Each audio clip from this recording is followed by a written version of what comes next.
Okay, so let's talk about what it really means to be a saint. And I mean, let's forget the stained glass windows and the old stories for just a minute. We're about to dive into a path to sainthood that might be way more accessible and a whole lot more personal than you ever thought possible. First things first, let's just tackle a huge misconception right out of the gate. When you hear that word saint, what's the very first thing that pops into your head?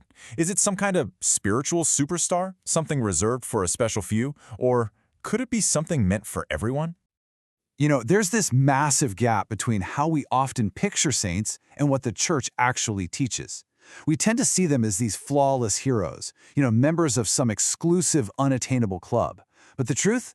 It's the complete opposite.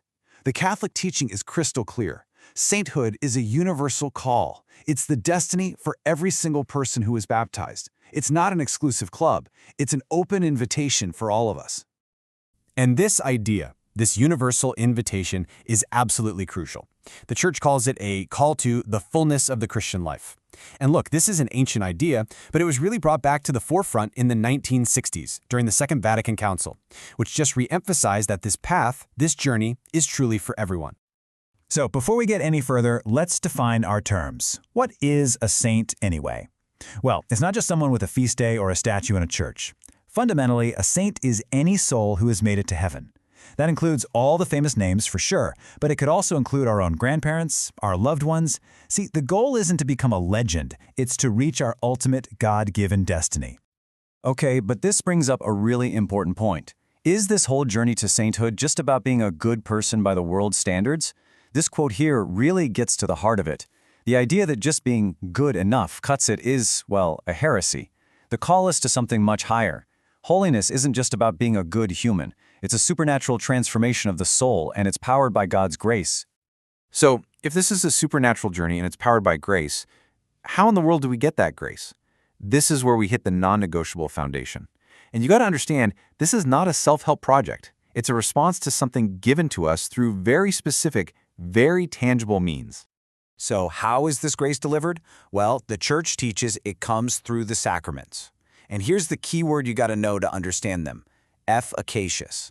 Now that's just a fancy way of saying they aren't just symbols, they actually do what they signify. They're real, tangible encounters with Christ that literally dispense divine life right into our souls. You can almost think of the sacraments as the architecture of a holy life, supporting you at every single stage. It all starts with initiation. That's baptism, confirmation, and the Eucharist, which lay the whole foundation. Then you've got the sacraments of healing, like reconciliation, to restore us when we mess up. And finally, the sacraments of vocation, which are matrimony and holy orders, give us the specific grace we need to live out our unique calling in the world. Okay, so with that foundation of grace in place, what's the engine that actually drives this whole journey forward? Well, it really all comes down to building a personal, conscious, and loving relationship with God. And we do that through prayer and virtue. A person's prayer life isn't supposed to stay in one place. It's meant to grow and get deeper.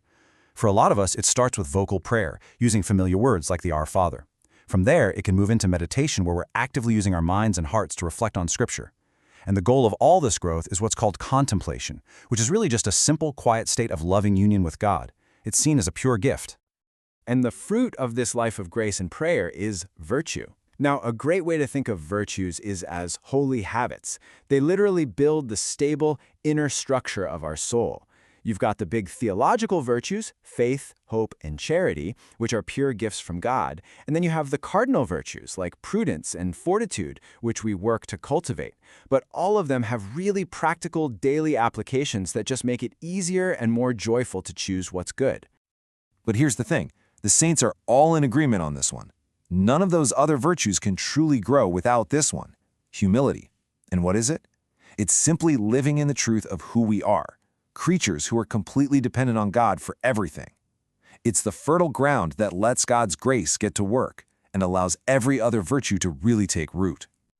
Okay, but this whole rich interior life, it was never meant to just stay hidden inside. It has to overflow into the world through our actions.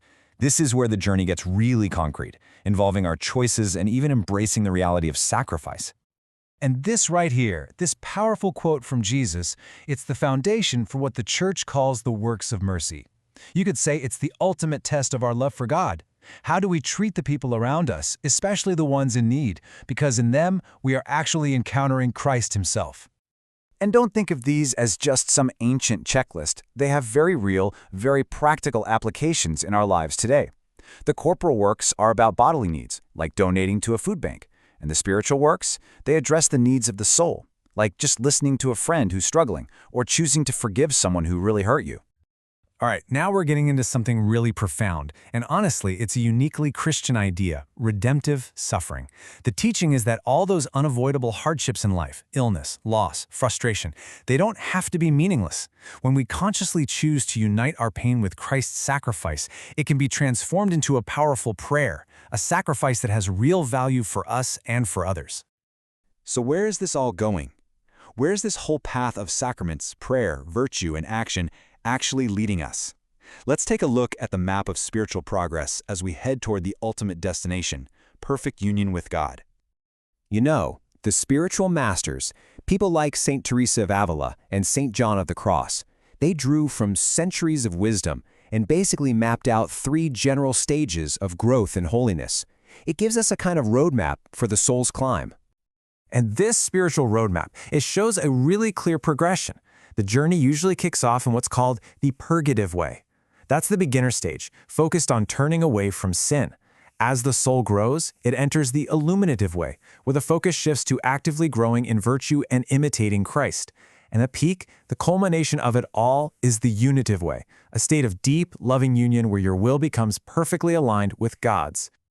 And of course, the Church holds up one person as the absolute perfect model of this entire journey, the Blessed Virgin Mary. Her whole life was a perfect yes to God, every single moment. She's not just an example for us to admire from afar. She's a spiritual mother and a guide who actually helps us on our own path. So at the end of the day, this whole roadmap, it isn't just abstract theology. It's a deeply personal invitation. The call to holiness is for you, right now, in the ordinary, messy circumstances of your life. It is the great adventure of becoming the person God created you to be.